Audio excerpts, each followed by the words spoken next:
Face aux grandes enseignes, franchises ou succursales du secteur de l'optique, des indépendants ont reconquis le centre de Reims. Difficile de ne pas les voir, leurs magasins ont des allures de galeries d'art, voire de boutiques d'objets design. Nouveaux concepts, nouveaux services et surtout nouvelles offres. Ici, les opticiens sont formés au visagisme et au relooking et ne vendent que des lunettes de créateurs. Alors, une lunette de créateur, c'est une lunette qui va être essentiellement fabriquée à la main, notamment. On va être sur des séries qui vont être plutôt courtes par modèle, donc soit en distribution nationale, soit en distribution internationale. C'est vraiment une lunette avec du caractère, de l'identité, plus ou moins marquée, plus ou moins dans le détail, avec un trait qui va être très tranché, un coloris un peu plus typé, des assemblages de couleurs, des assemblages de plaques, des motifs, des découpes. Des productions européennes en majorité, françaises à 80% chez cet autre indépendant qui revendique le savoir-faire de son métier.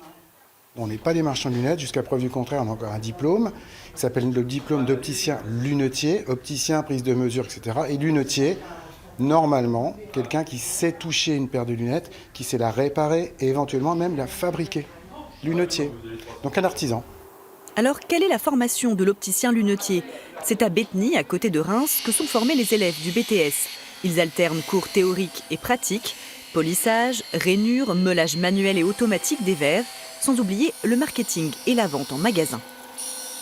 Ils ont des formations tout d'abord plutôt techniques pour se spécialiser en examen de vue, en basse vision, en adaptation lentille. Après, ils ont la possibilité de s'orienter sur des aspects plus marketing, management, gestion d'entreprise, ou alors s'orienter sur des formations plus spécifiques comme la création de montures, le design.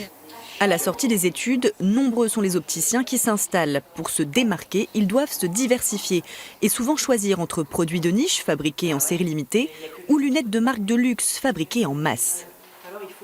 Chanel, Ray-Ban, Oakley, Dior, Yves Saint Laurent, voilà, toutes ces marques très connues du public, Gucci, voilà, tout ça, ça sort du même tonneau, quoi. Voilà, qui s'appelle Luxoptica ou Safilo, les usines italiennes. Et puis nous, ce qui nous intéresse justement, c'est de ne pas rentrer dans ce jeu d'avoir les mêmes lunettes que tout le monde. Mais une lunette de créateur, à qualité égale et à look égal, à mon avis, est moins chère qu'une lunette de couturier. Les lunettes créateurs peuvent coûter de 35 jusqu'à 500 €, entre 40 et 250 € en moyenne pour les montures de marque. Reste que la différence de prix et les marges se font souvent sur les verres et tous les opticiens ne choisissent pas la qualité premium.